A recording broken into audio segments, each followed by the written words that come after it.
morning. This is the 18 WJTS News. I'm Charlotte Olson. The Tim Tebow Foundation's Night to Shine was another success as Redemption Christian Church held the event for the third year. Over 180 kings and queens shined as they walked the red carpet before being treated to dinner and dancing.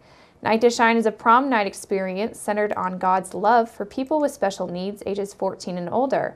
Ryan Stiles, campus minister at Redemption Christian Church, says that the church is grateful for the opportunity to take part in the event. The congregation turns out really well for it. They get behind us with volunteers, bringing participants, financial support. But we open this to the communities or to the area. So I would say, almost half of the volunteers are not attending this church, which is fine by us. It's a community event. It's an area event. It's not about us. It's not for us. It's for the participants. Redemption, formerly known as the Christian Church of Jasper, began in May of 2000, holding services at the Days Inn in Jasper in August of 2001.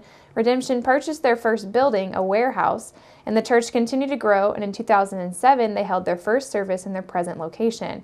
Since then, they have made additions to the facility along with additional church sites in Lagodi. Friday night, Redemption saw 8 counties participate at its facility, and on a larger scale, more than 540 churches from around the world came together to host the Night to Shine for approximately 90,000 honored guests through the support of 175,000 volunteers. With the start of Lent tomorrow, Ash Wednesday, Lenten dinners are in full swing around the area. Divine Mercy Squared Youth Group will be hosting a fish dinner on Friday from 4:30 to 7 p.m. at the parish in St. Anthony. In Ferdinand, St. Benedict's Brew Works and the Sisters of St. Benedict will also be hosting an all-you-can-eat Lenten fish fry in Ferdinand at the Sisters Event Hall. All-you-can-eat Lenten fish fries dates and times are Ash Wednesday, February the 14th, Friday, February the 16th, and following Fridays in March on the 2nd, 16th, and 30th. And on Friday, meals will be served from 3:30 to 7:30 p.m. Central, and all ages are welcome. The historic St. Boniface Catholic Church in Fulda will be hosting a fish dinner this Friday from 3 to 7 Central Time at the Parish Center located south of the church off of Highway 545. Proceeds will benefit the facility of the St. Boniface Parish Center. And Holy Family will be holding 2 Lenten fish dinners with their first scheduled for this Friday beginning at 4 p.m. and going on until they are sold out. Their next dinner is scheduled for March the 2nd at 4:30 p.m. and again serving until they are sold out. Holy Trinity 7th graders will be serving desserts for $1 to help raise funds for their Washington, D.C. trip that they will be taking next year. All fish dinner proceeds will benefit the school. Used motor oil will once again be able to be recycled in Huntingburg as the DuBois County recycling site on Elk Creek Road in Huntingburg has replaced its container. The site on Elk Creek Road is one of 8 in the county that offers free motor oil recycling for residents and has been waiting on installation of a new waste oil container for several months. The previous container had developed a leak and was deemed unsafe for use, and Carla Striegel-Winter, DuBois County Solid Waste District Director, said that the facility needed to do this right when referring to the replacement. She noted that it is important environmentally and legally to have a safe waste oil container, and they are very expensive. The Solid Waste District decided that the containers needed to be better protected from the elements than they have been in the past. Striegel-Winter said that it took a little longer than anticipated, and so residents had to use one of the other 7 sites in the county while the Huntingburg site was in limbo.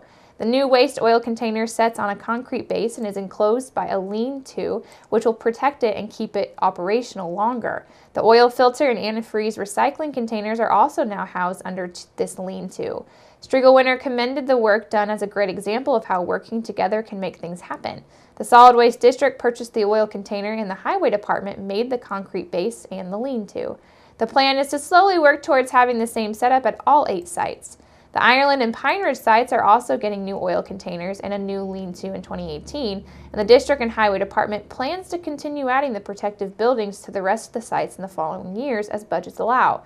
The used oil containers at the 8 sites and for all DuBois County residents, and residents need only to check in with the attendant to recycle their oil for free.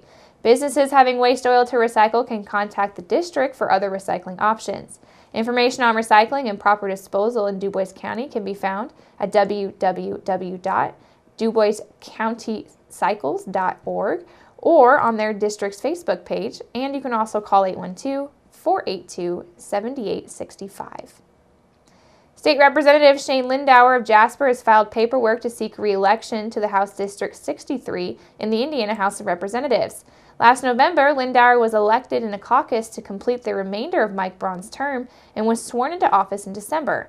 Braun stepped down to focus on his bid for the Republican nomination for the U.S. Senate seat currently held by Democrat Joe Donnelly. Lindauer currently serves on 3 committees. The first is Roads and Transportation, the second is Government Reduction, and lastly, Natural Resources. In a release, Lindauer says that it has been an honor and a privilege to serve the people of District 63 in the Indiana General Assembly this past session. He says in the months ahead, he looks forward to speaking and meeting with people to help ascertain how to best serve our area. Lindauer says that his goal is to be a conservative voice while focusing on issues that really matter to residents of District 63. Lindauer graduated from Indiana State University with a degree in Industrial Technology Supervision and later from Logan College of Chiropractic with a degree in Health and Human Sciences, as well as a doctorate of chiropractic. Shane and his wife Stacy live in Jasper with their 2 boys, and District 63 includes portions of Davies, DuBois, Martin, and Pike. Generations is once again providing tax counseling for the elderly in DuBois County. This program provides free assistance to low-income, elderly, and special needs taxpayers in filing both the federal and state tax forms. Volunteers have completed their certification with the Internal Revenue Service, and they are now available to complete tax forms. Sites at which assistance can be found include the Arnold F. Hobig Community Center in Jasper on Fridays from 9 a.m. until 3 p.m. The Jasper TEC coordinator is Bob Dilger, and to schedule an appointment, call 812-482-4455. The Ferdinand Library in Ferdinand on Mondays from 9 a.m. until 4:30 p.m., and the Ferdinand TEC coordinator is Mary Wire, and to schedule an appointment there, call 812-309-4128. And finally, the Huntingburg Senior Center in Huntingburg will be offering tax preparation assistance, and that's on Tuesdays from 1 p.m. until 7 p.m. That began today and will continue until the tax season is done. The Huntingburg TEC coordinator is Darren Krimp, and to schedule an appointment, call 812-683-2994. Every year, District 48 State Senator Mark Messmer of Jasper sends out a legislative survey to constituents in his district. Messmer says that the purpose of the survey is to find out how community members feel about important issues facing our state. In order to effectively serve as the state senator, Messmer says that it's his job to listen and understand and to have a say regarding these issues. Messmer says that his office recently calculated the results of both online and mailed-in survey responses.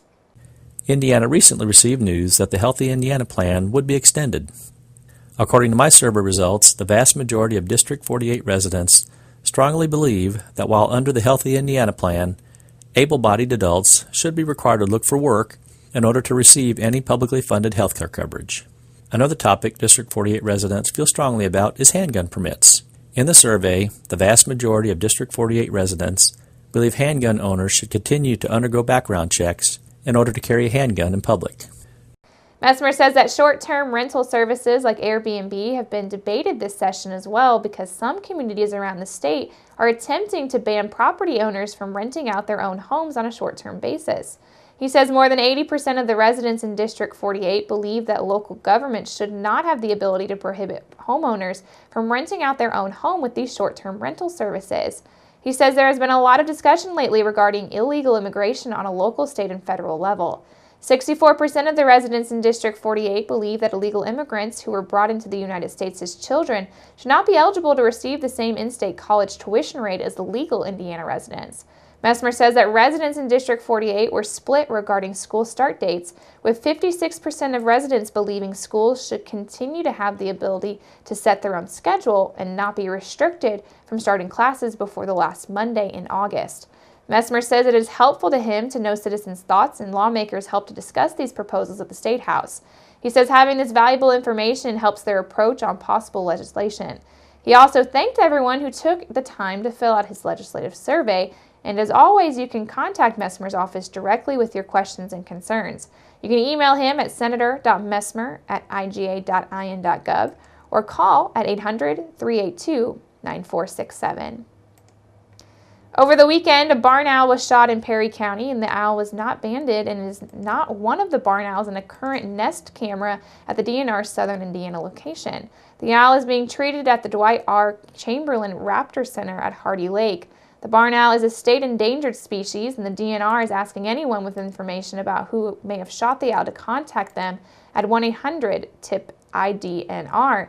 To donate or to fund and to help the non-game species such as barn owls, you can visit their website at endangeredwildlife.in.gov. And keep it right here, except next we're going to take a look at your weather summary.